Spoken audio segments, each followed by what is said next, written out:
arande ati you have a brain cancer. Icyo cyonyine niyo nibutse reaction nakoze nanjye ubwanjye ndaseka. Nahise mufesinga ndamureba ntijewe nta kanseri mfite. Ntijewe nta kanseri mfite. Namufesinze mureba arandeba.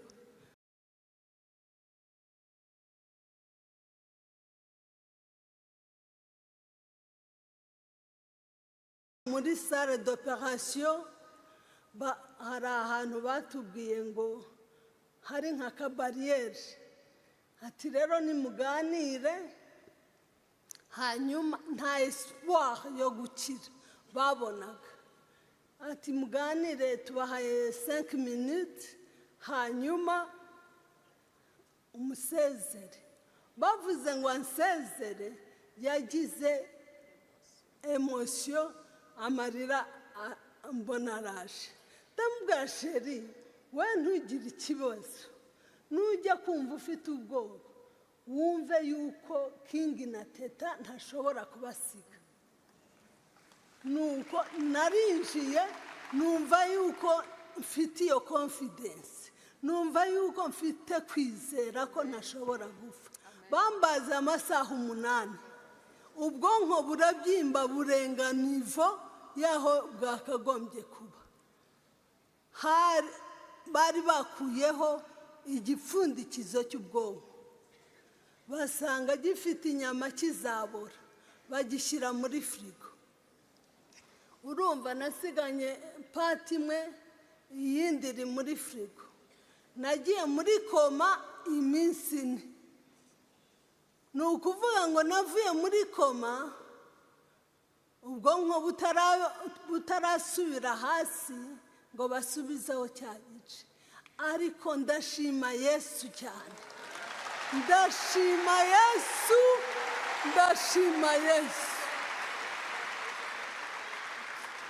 Ndashima Yesu kuko memoire yanjye malgré yuko ntari mfite isura, ntari umutwe warabyimba ingana n'aha hantu hose, nta shusho mfite, ku buryo umutware wanjye yarandebye aravuga ngo Imana izandinde kongera kubona isura.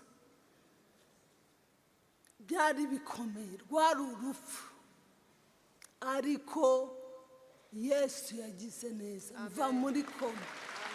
Mvuye muri koma nabajije umutware wanjye aho yari yicaye, ntariko sheri ubonye ukuntu mbangutse. Jye nari nzi ko bambaze bigahita birangira. Turabona ukuntu mbangutse, arambwira ngo urabangutse kweri.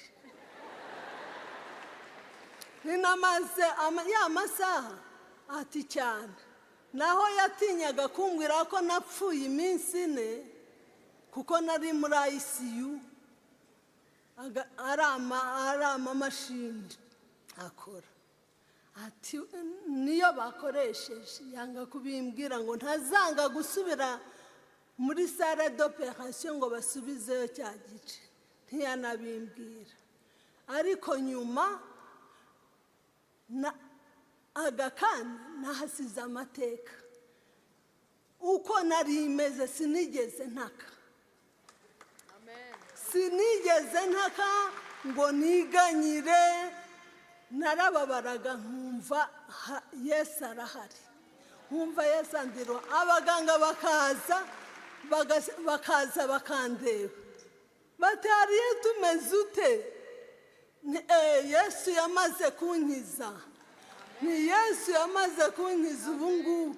Bakandeba ubwo ndi mu kagare, bakavuga bati uyu murwayi. Noneho bajya muri tour bakaza kureba wa murwayi utajyuganya, utajugira inshuti y'abaganga. Mba nka murumuna wabo abandi nka mushiki wabo, bakanyitaho bakankunda. Kubera iki? kubera ineza n'abakominikaga birangiye nyine baza gufata ngo cya kibyimba cyari kinini ntibabashije kugikuramo cyose, hari agapariti gato basizemo, noneho ngo bajya kugipima basanga kirimo kanseri. Noneho mbona profesa ahagiye n'umutware wanjye, ubwo ndaryamye, bazi ko nyine ari ikintu kiri aho kitobuserva kitazi ibigenda, ariko mbona reaction umutware wanjye agize, ndavuga nti biriya bintu ntabwo biri amahoro, ntabwo ari message nziza. Umutware wanjye yahise azi Rwanda, nguma hariya. Noneho mpamagara profesa ndamubwira ntumva rero, ubu ni wowe nanjye, umutwe ni uwanjye, ubuzima ni ubwanjye, ugomba kumbwira what is wrong. Arandeba abona ndi serious, nta miseko, arangije arambwira ngo are you ready? Naramushubije ni yes I am.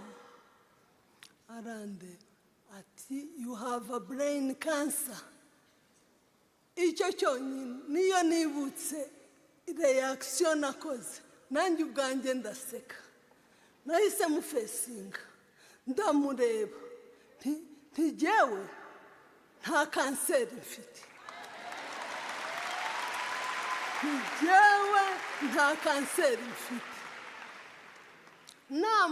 namufesinze mureba. Arandeba ariko wowe uzi umugabo witwa Yesu? Umugabo witwa Yesu ntihari igorogota, yaravuze ngo byose birarangiye. Ni gute?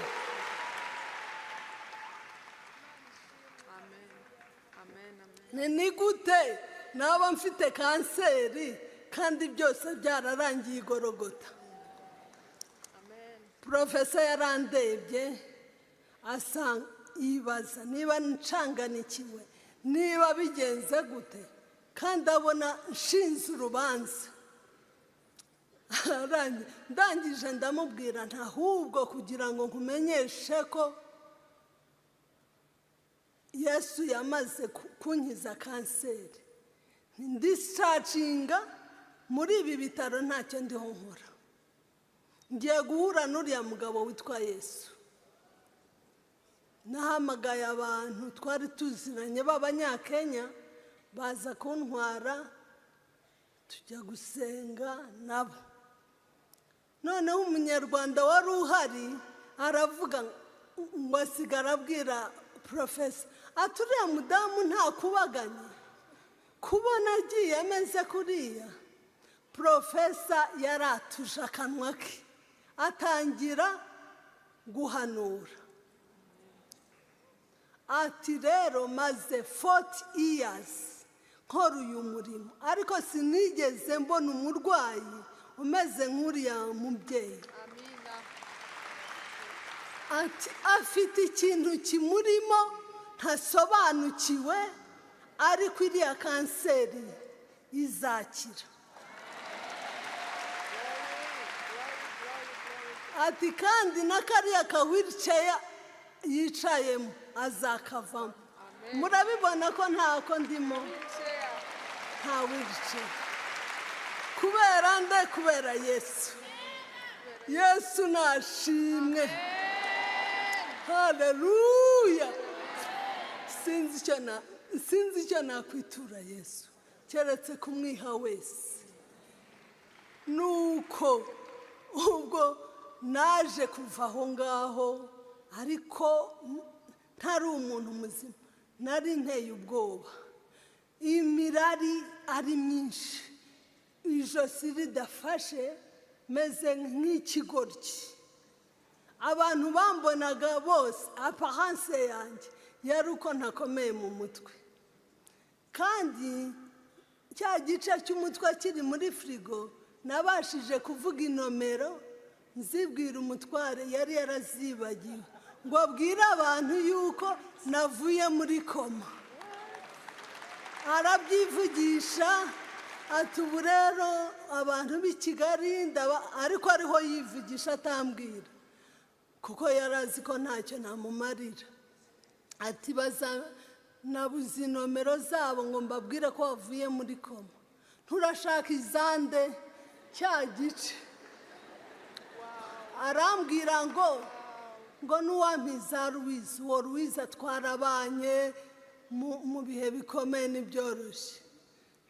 Ndamubwira nti za Louise, mpita nzimubwira. Apfa kugerageza asanga nizo. N'ubu yaravuze ati nimero mpawe n'igice kimwe cy'umutwe nanjye ntabwo nazibura. Nuko rero naraje, hageze ko ngaruka mu Rwanda, barambwira bati rero ntabwo ugomba kubyara imbere y'imyaka 5. Bazi ibyo bari bakoze. Nyuma y'amezi 5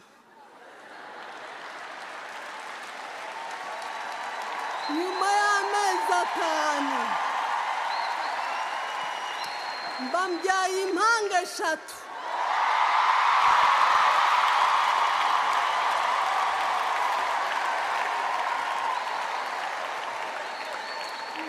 Impanga 3 z'abahungu, twari uduprematire, ariko uwasigaye 2 baragiye. Uwasigaye niwe wari ufite n'ibiro bike, yari afite 1 kilo 400, ariko ubu ni umusore. Yesu yanze kunkuriramo ubusa. Hashize igihe nk'imyaka 3 4, umutware wanjye akomeza kubona ko nta kigenda cyanjye, kuko bamubwiye ko mfite kanseri y'ubwonko. Yahise abona urupfu, abona ko ntacyo nzongera kwimarira ari ugupfa gusa. Yahise ngo ashaka umuzamufasha kurera abana 2. Nabwiye Imana ko igomba kubamfasha. Abaciyeho. Imana ikoresha abantu. Nukuri abantu Imana yarabakoresheje. Nkibaza uko nzabigira, ariko ndavuga ngo nubwo agiye ntabwo ngomba kuba umutwaro wa sosiyete, ntabwo ngomba kuba ikibazo muri sosiyete. Ngomba kuba igisubizo. Abana banjye bakiga, bakarya, bakambara nk'abatunga, nanjye nkagira icyo mfasha, kandi nkumva mbifitiye kabisa ishyaka. Niko byagenze. Ariko Imana ireba inciri akansi, ikoresha abantu.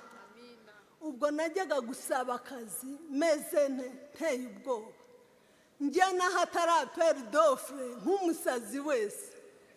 Nahagera bankubita amaso, bavandi nari nteye ubwoba. Nanjye ubwanjye uwari kunyita umusazi ntabwo byari kumbabaza, kuko nari nabyakiriye. Bakandeba kuva ku kirenge kugeza ku musatsi, batariko washobora iki? Any job. Aho nageraga hose navugaga ko byose nabishobora, nti any job. Noneho nkahita mbereka uku kuboko, ntimunampaye akazi ko guterura, naterura, nagakora. Ni ukuri nabonye akazi ku mbaraga z'Uwiteka. Uwiteka ankura ku gisuzuguro, ankura ku cyavu anyicaranya n'ibikomangoma. Iryo jambo ryansohoreyeho tujya turyumva ariko gihe ryambayeho. N'ubu ngubu mpagaze hano aposa akicara mu bwonko bwe akantekereza ngo Ariyete, mbibona nk'aho ari miracle, mbibona nk'aho naje gusobanukirwa ko ndi umwana w'umwami kandi ngomba gutsinda ibigeragezo byose. Ubu natangiye ako kazi nabonye ntabwo ari ahantu horoshye, ntabwo kajyanye n'uko meze. Muri 2011 kugeza ubu ngubu, ariko bose bantangira ubuhamya kubera Yesu, kubera ibikorwa babona Yesu akora muri jye. Uko nagiye meze siko nkimeze, siko nkimeze. Noneho maze nk'imyaka ingahe mbona abandi bariho barajya muri kaminuza kuko nagiye mfite ade. Ndavuga ni why not me? Ni nanjye najya kwiyungura ubumenyi nkajya muri kaminuza. Erega naragiye, ariko bari bafite impungenge bavuga batazagwa mu nzira, azagira gute. Ubwo umutware yari yaramaze kugenda. Noneho ndababwira ntumva rero murambuza kugenda, ariko ngiye kubohoza digiri yanjye. Narwaye narindi muri kaminuza, abo twiganye babonye impamyabushobozi, njye ntayo nabonye. Nanjye rero ngiye kuyibohoza. Naciye mu bintu bikomeye, navaga mu kazi 17 heures nkajya gufata bisi ya Kicukiro ikansiga Sonatube. Muzi uruhanda ruri hariya kuva rujya Iniraki, nkagenda nkabona amaksida, ariko jyewe moto zikankatira, imodoka zikankatira, nkagenda numva ntacyo naba. Narangije muri 2018 ndangiza icyiciro cya kabiri cya kaminuza. Ubwo hari muri juin, hari mu kwa gatandatu. Nkubitana njye sindeba hafi mpora ndeba odera.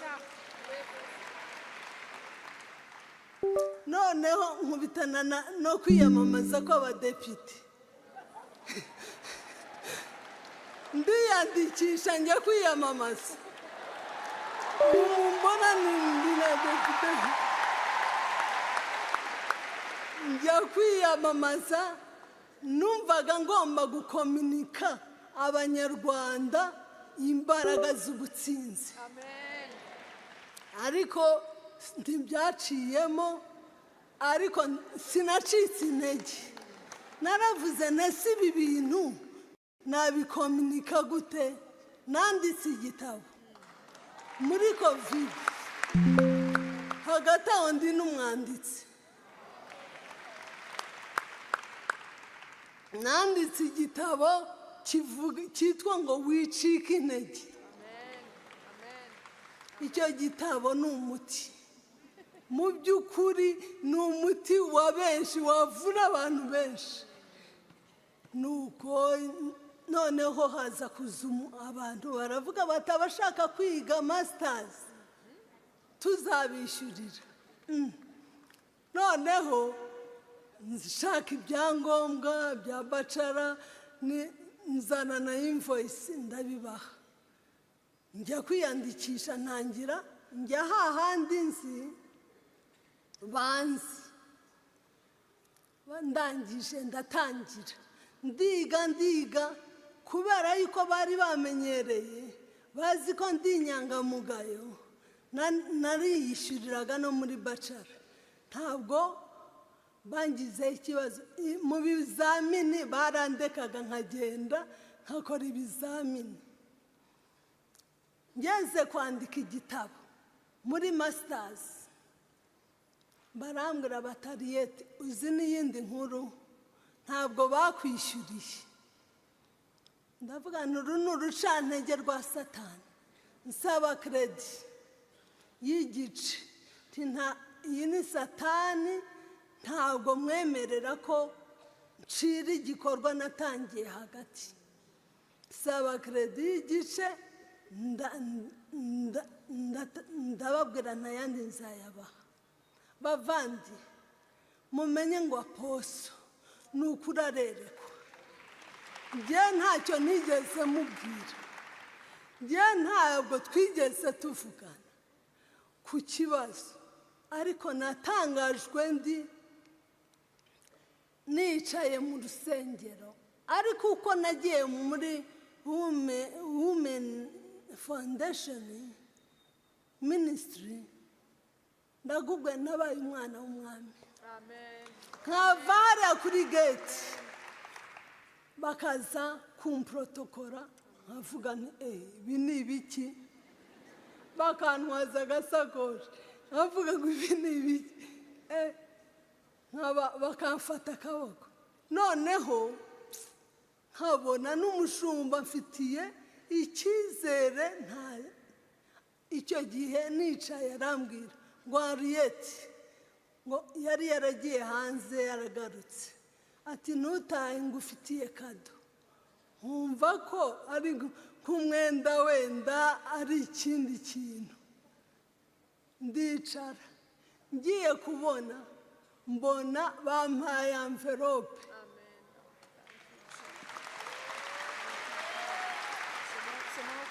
mbona bampaye envelope ngeze mu rugo nyifunguye narize amarira y'ibyishimo ndavuga nti satani aramwaye mbonye school fees nahise njya narangije masters ubu nsigaje kwambara nzabatumira iyo masters rero umushumba warakoze imana izakomeza igukoreshe kandi kuzuza ndabashimira cyane ni ukuri ubu iyo masters mfite c'est grâce à vous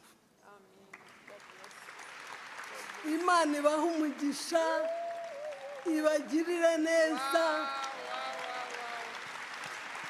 abashaka kuzabona ubuhamya bwanjye burambuye icyo gitabo wicika intege kirahari